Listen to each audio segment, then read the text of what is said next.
I'd like to welcome everybody to our Friday Independent Living Skills discussion. My name is Catherine. For those who do not know me, or this is your first time with us, I am a white female. I have shoulder length black hair that I'm wearing down today, and I am seated in front of a cream colored wall that has a picture of a older gentleman. His name is Dan Wilson. This conference room is named for him.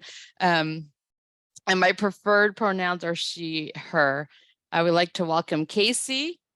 Before I introduce Casey, though, a few logistics for today. We are going to record today's session, and we'll post that recording and the links to the LVCIL YouTube channel. I can also email that out to individuals. We do invite our attendees to turn on their cameras if they're comfortable. We do ask so that you leave your microphones muted unless you're speaking. It just helps with the clarity of the recording for us. Questions are welcomed at any time today, so you can use the raised hand feature or the chat box. I will monitor that. Captions are available through Zoom. You can click on the CC live transcript button to turn them on. As I mentioned before, chat is open for posting questions, reaction, comments, however you would like to engage with us today. And we do encourage that engagement. So quick biography. Casey is the community organizer with the Pennsylvania Health Access Network, where Casey has been working on the Rural Healthcare Access Project, an initiative to improve healthcare access for people with disabilities in rural PA. Casey was a speaker at the 2021 PA Independent Living Virtual Conference, The Fight Goes On, that was hosted by LVCIL and the network of CILs across the state, where Casey presented on this initiative. And that's actually where I first met Casey and got connected. And I have to say, I'll put in a small plug for Pennsylvania Health Access Network. They put out amazing resources throughout the COVID pandemic and really making sure that people had the information they needed, and it was in a plain language, something that was understandable. So thank you to Casey and the team there for making sure that access and equity to healthcare was available at a time when it was critical. So with that, I will turn it over to Casey for our presentation today. Thanks so much, Catherine. I'll give a visual description of myself as well. I have brown curly hair. I'm wearing black glasses. I have a red beard. I'm wearing a black sweater. I'm seated in front of a whiteboard with an orange star ornament in the background. And my preferred pronouns are they, them. Thanks so much for the glowing introduction, Catherine. Today, I'm here before you today to talk a little bit about just kind of present an overview of healthcare rights and also what to do when those rights are not upheld. So let me just share my screen really quick.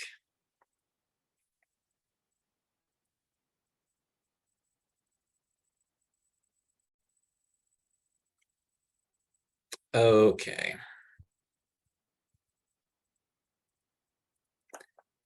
And right. So what to do when your healthcare rights are violated. That's the title of today's presentation. And just a few disclaimers. So we're going to, so if we want to get into, if people have questions around specific cases, we can answer those. I'm going to kind of be general because a lot of these pertain to different insurance types. Although the specific regulations and and where and how to file complaints can vary depending on the issue and depending on the insurance and things like that. So I'm not going to get into that too much, but we can talk specifics later. And just also, I just want to say that this is a pretty vast territory sometimes. So I will do my best to answer questions, but if there's a question I can't answer, I will definitely find somebody who's more knowledgeable than I am and follow up with it. And just a little bit about the PA Health Access Network. We are Pennsylvania's only statewide consumer-driven organization working to expand and protect access to high-quality, equitable, affordable healthcare in Pennsylvania. We're a relatively small nonprofit, and we do advocacy efforts like this. We do a lot of community outreach. We try to basically build connections between communities that are being impacted by healthcare policy and the people actually creating and enforcing that policy to make sure that, the healthcare system is responsive to the needs of communities. And really the number one takeaway I'd like to leave you with today is that, I/PHAN is here to be a resource. So if you come across one of the types of issues we're going to be talking about today, and you want to file a complaint or you just want more information, please feel free to reach out to me directly. I'll also post the number for PHAN's help line in the chat. We do provide one-on-one assistance, healthcare navigation services. If you're looking to find insurance, if you lost your insurance, or if you have questions, anything of that nature. Okay, so what are we talking about today? So here's some example of different healthcare rights. My insurance won't cover a prescription I need. Or my health plan gave me a list of doctors, but none of them are accepting new patients. Or I went to the ER and there was no sign language interpreter. All of these are potentially violations of somebody's rights, and they would be something that you would want to file a complaint about or take some other form of action to make sure that the issue got corrected. And we'll go into each of these specific situations as the presentation goes. So a little bit of context. This is how it's supposed to work in terms of healthcare in Pennsylvania. We have patients' rights there, and then we have the health insurance plans and big hospital systems are meant to uphold patients' rights in various respects. And the state of Pennsylvania is there to oversee all of this to make sure that the insurance plans and the hospital systems are doing their part to make sure patients' rights are being upheld.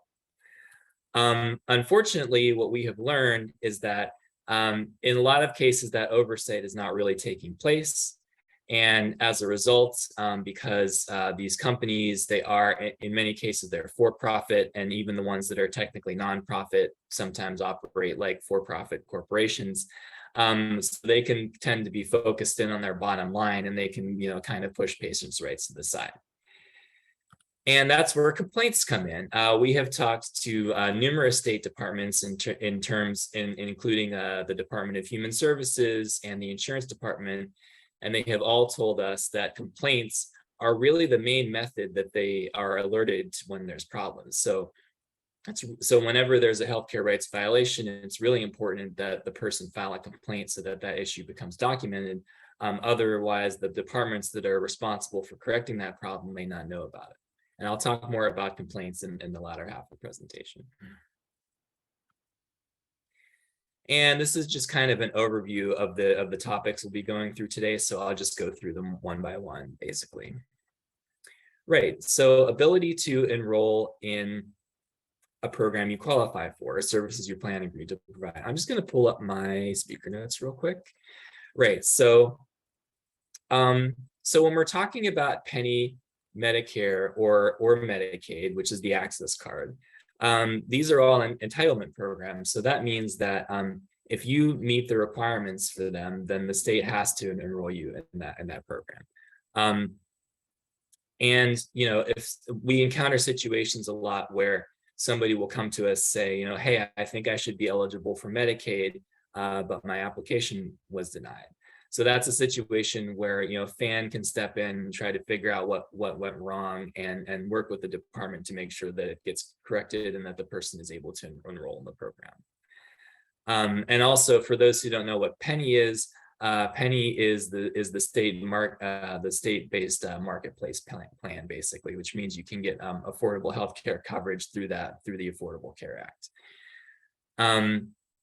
And similarly, with services your plan agreed to provide, so whatever your contract is with your specific plan, if they agree to provide you with prescriptions, for example, a situation that we encounter a lot as well is a person may be prescribed a prescription or a procedure, a surgery, something like that by their doctor. The plan comes back and says, oh, we don't actually think that you need this. we're not going to pay for it. They'll try to give them a different type, maybe a less expensive prescription, or ask them to do something else first, or something like that. So that's another situation where it's important to have, an advocate working with the person to make sure that you get the services that you actually need and, are deemed medically necessary by your physician. So just to clarify that, so if your physician says it's medically necessary and your plan says that they cover it, you should get it. If either of those things are not true, then it may be more challenging to get it, but it's still a situation. And actually, that reminds me, I just want to make a point, a general point really quick. All of the laws around these things, and we'll talk about this more when we get to talking about health plan networks. But even if something comes up that is barring someone from access, even if it's technically not, even if what your health plan is doing is technically not against the law. So for example, a health plan may be required to provide you with a certain number of healthcare providers within 60 minutes of your home. But say that you have to drive 45 minutes. So it's not technically against the law, but it's still preventing you, maybe you work or you don't have access to a vehicle, it's still preventing you from accessing care. So you really should still file complaints about those things, and we still want to hear those stories as well, because in addition to working within the law, we're also trying to change and improve the laws.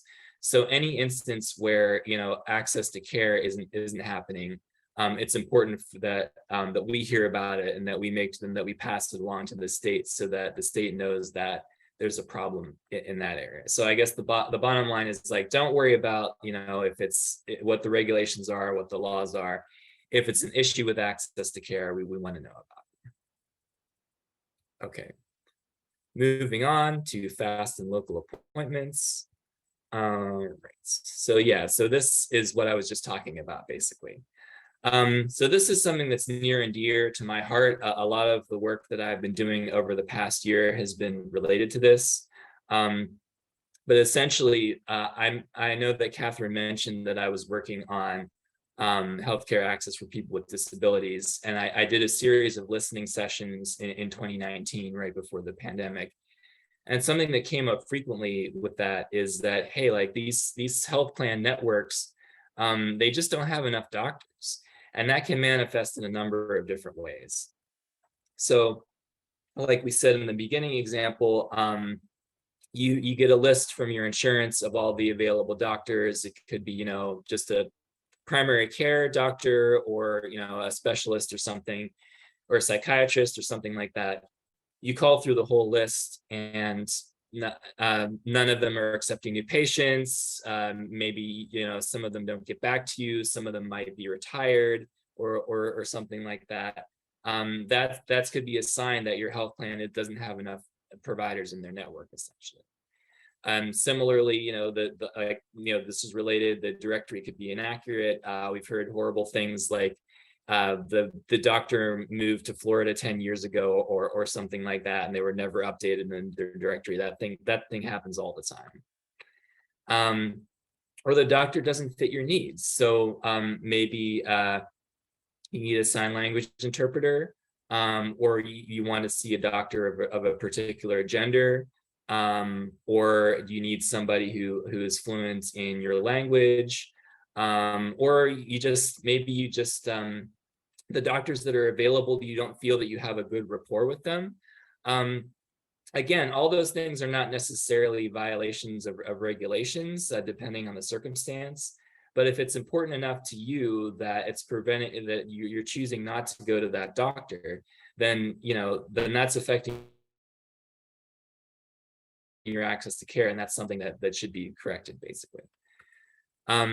Driving long distances, as I was just discussing, I've talked to people around the state, especially in rural areas, but not limited to rural areas, where people are driving 2 hours, sometimes more, to see doctors, dentists, various types.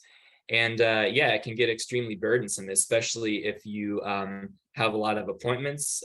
Some people have multiple appointments a week, and they're just driving all over the place. and especially, maybe you don't have access to transportation. So if you need to take paratransit, that can greatly increase the travel time and things like that. So yeah, it can easily snowball into a huge inconvenience just to get care if there's not somebody local to you. And in a lot of cases, with people that we've talked to have said like, oh, I need to drive an hour to see the dentist, but there's actually a dentist in my town, but they're not in the network. That could be a case where an arrangement could be made with the health plan to allow you to see an out-of-network dentist at no extra charge if you're not able to get to the one that they want you to see. And similarly, wait lists, it's the same type of thing. We've talked to people who have been on wait lists for years. It can be really horrible in some cases. And I see some nods, so yeah. And they also limited hours. So if you work 9 to 5 and the doctor's office is only open during those times, you have to make a choice of either missing work or not getting care or trying to get a different doctor. And yeah, if it's combined with a transportation issue or if you have frequent appointments, it can easily become something that's hugely inconvenient for you. And professional staff and well-run facilities. I'm just going to go through these really quickly. And like I said, please feel free to interrupt me with questions. We can talk more at the end.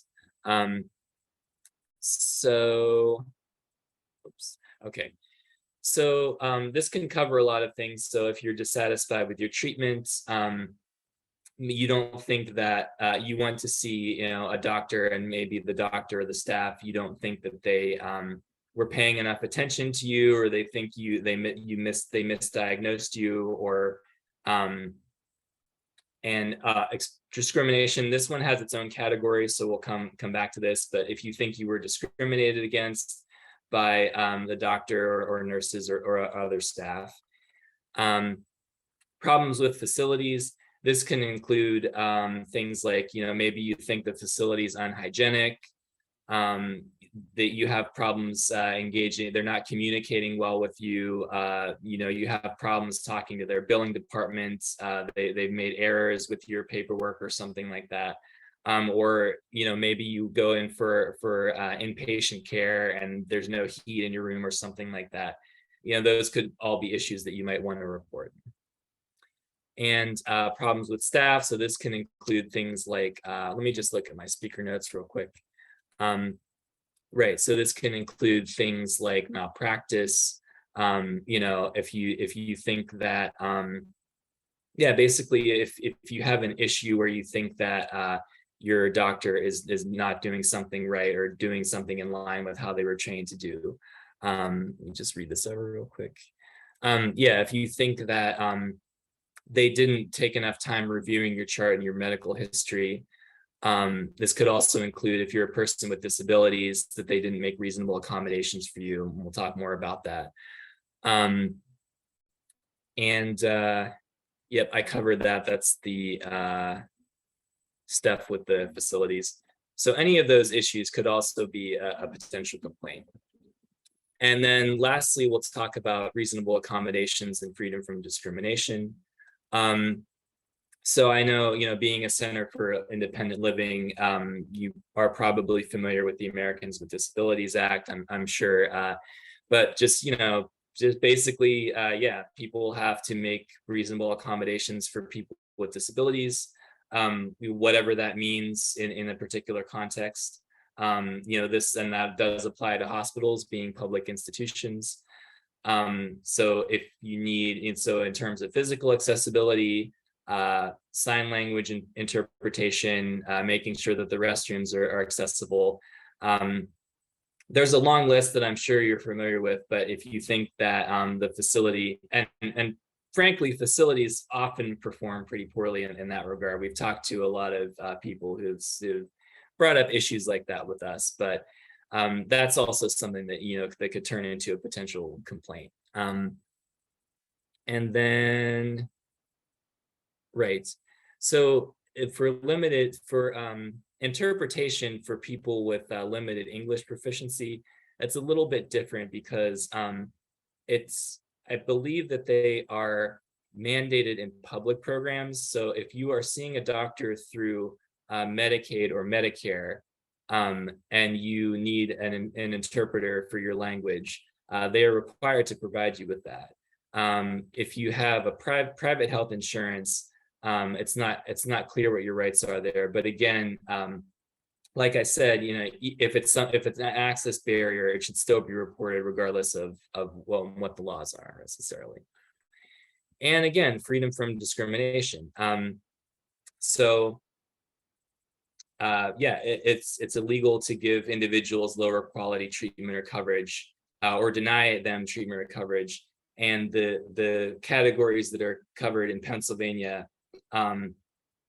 in terms of what it's illegal to discriminate against. And also, again, this should not be taken as an exhaustive list. Like I said, if you're experiencing discrimination of any type, report it. But the legally protected categories are race, color, religion, age, sex, which is defined as, oddly, is kind of defined as including pregnancy, sexual orientation, and gender identity, national origin or ancestry, and disability.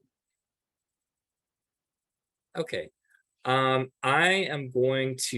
realize I covered a lot, so I will just pause there briefly to see if there are any questions.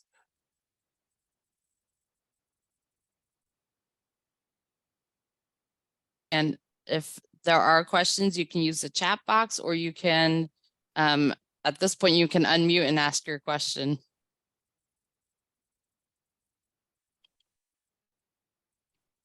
All right, I'll keep moving ahead then.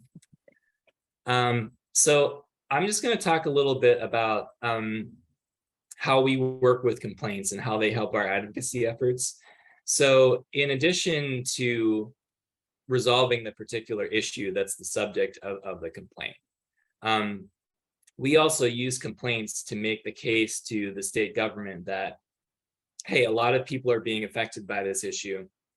Like I said, I'm working on network adequacy, which is basically what I was talking about earlier about, are there enough doctors and other providers in a health plan's network?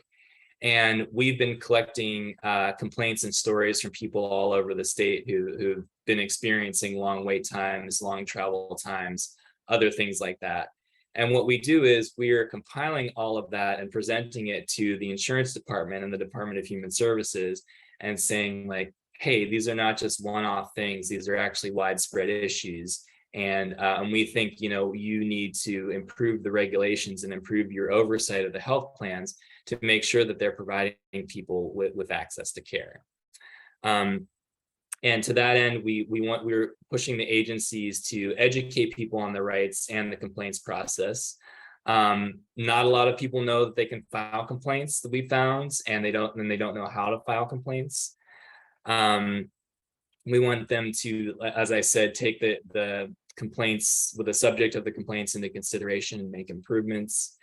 And we want them to be more proactive for monitoring plans instead of just waiting for sort of reactively waiting for complaints to roll in and then taking action then, but to actually go out and make sure that the problems are being addressed and that the health plans are doing everything that they should be doing to make sure people have access. And we also want them to be more transparent. So a lot of the communication between the state departments, who are the regulators, and the health plans just is they're the only ones privy to that conversation. And we really want them to share more with the public about how different health plans are performing and what complaints they've received and what the subject of those complaints are, so that we know that they are doing their part to make sure the health plans are performing how they should be. And also so that people can look at all that information and make informed decisions about which health plan they want them to provide them with service, basically. And so these are just a couple of quick examples of other things PHAN has done along these lines. So in terms of surprise medical bills, there was recently, I believe last year, legislation passed called the No Surprises Act, which gives, so a surprise medical bill is you go to the hospital You get treated by an out-of-network provider, probably without your knowledge. A couple weeks later, surprise, you get a $10,000 bill in your mail, and you're like, why did this happen? The No Surprises Act gives people protections in that type of circumstance. And a big part of getting that legislation passed was collecting the stories of people who had had that horrible experience and giving them to lawmakers to show them how many people were affected by this and how terrible it is. Similarly, during COVID, we were involved with a group of organizations who were talking to the Medical Assistance Transportation Program, which is the program that provides paratransit for people on Medicaid or medical assistance or access card. And we were actually, with the other organizations, we were able to create a dialogue so that the Department of Human Services, who administers that program, was able to know what kind of issues people were facing in terms of applications, whether they were able to get rides, if proper protective equipment was being, worn and distributed and stuff like that, so that we were able to help them make improvements so that people could continue using the service, but also be safe, during COVID. So that was another instance where we and other organizations were able to kind of serve as a bridge between the decision makers and the community to make sure that the policy was being, created in an intelligent way. And this is what we hope to do with a lot of these healthcare rights violations as well. Right. So if through your work you encounter someone or you know someone who has experienced what you think could be a healthcare rights violation, and you want to refer them to PHAN, you can either, with their permission, you can give me their contact information and I'll follow up with them. Or you can feel free to give them my contact information if they want to reach out to me directly. When that happens, we'll typically follow up within a few days. And if it seems like a complaint is appropriate, if the person wants to file a complaint, I work with people, I can transcribe their story into a complaint. The complaints process isn't really that difficult most of the time, but some people, need help kind of like formulating their thoughts and describing what happened to them and stuff like that, or may need help, writing and typing and stuff like that. So I can provide all of that too. And this is a big one. So I think in a lot of cases, people may have tried to file complaints in the past, but maybe not really gotten anywhere. And one thing we can do as an advocacy organization is, so say you wanted to file a complaint with the insurance department. Well, we have several contacts within the leadership with that department, and we can follow up with them and say, hey, did you get Catherine's complaint? How are you acting on that and things like that? And we can just kind of like, basically just chase them up, making sure that they're not just kind of leaving it aside. We've also encountered issues where the complaint has just been, denied, and there's not a lot of information why, and then the person just kind of gives up. And we don't want that to happen because we've discussed how important complaints are. So we can help with that. And we'll just keep doing that. Basically, like I said, we'll keep going back and, making, one way or another, if the resolution is reached, hopefully it will fix the problem. If it doesn't fix the problem, we can try filing another complaint or do whatever seems appropriate, but we'll just continue to be tenacious and help the person figure it out. And yeah, so I'll just leave this up on the screen for a second. I'm also going to, I will look up, I don't know our helpline number by heart, confession, but after I have this up on the screen for a little while, I will look it up and post it into the chat so that you can make use of that as well. But yeah, you can also feel free to reach out to me directly. If, I can refer people to our navigation team and things like that.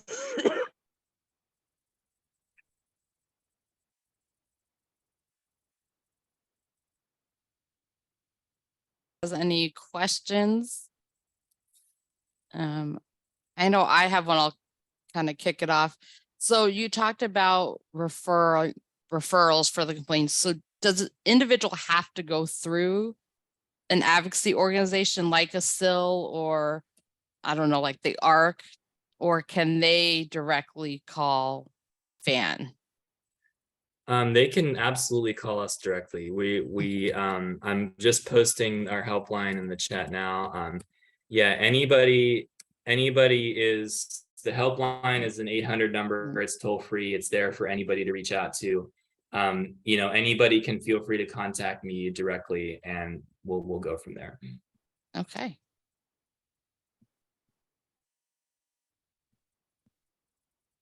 And I'll just read it out in case anybody doesn't have access to the chat. It's 877-570-3642.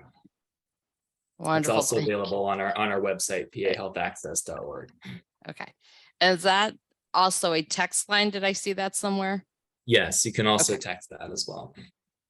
I know a lot of people are more comfortable maybe typing out or using their speech to text to get their message across. So that's awesome that that's available.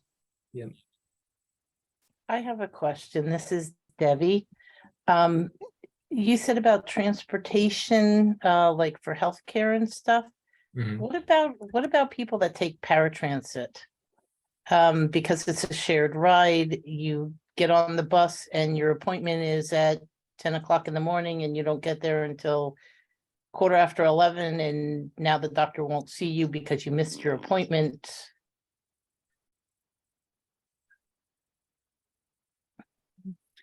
Yeah, that's a situation that we see a lot of.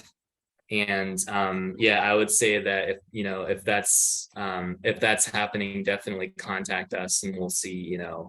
It's tough because yeah, we could potentially file a complaint to the Department of the Medical Assistance Transportation Program or whatever paratransit service the person is using. It's tough because a lot of times those those routes are not the routes are not very extensive, and but yeah, I would say that could definitely be a thing that you would want to either file a complaint about or at least talk to us about. Okay, I have somebody right now who has to go to the hospital for a procedure. Well, the night before is when you get your time that you have to be in the next morning, but paratransit wants to know a day ahead of time, which they're not going to get it a day ahead of time, and they will not guarantee that they'll get there on time for the procedure. So it's just very frustrating because if they can't use paratransit, they're going to have to get an ambulance to pick them up, and it's going to cost them about $250 when it would cost them about $440 for the ride. Yeah, I would say refer them to us. I know that the helpline people are very knowledgeable about paratransit, so I would definitely want them to weigh in on that type of situation. Okay, thank you. Absolutely.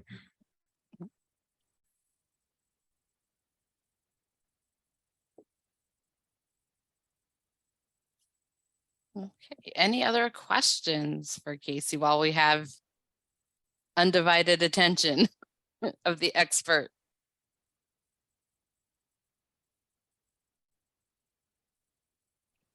All right, you guys you're going easy on me today. They are. It's probably because it's a Friday morning.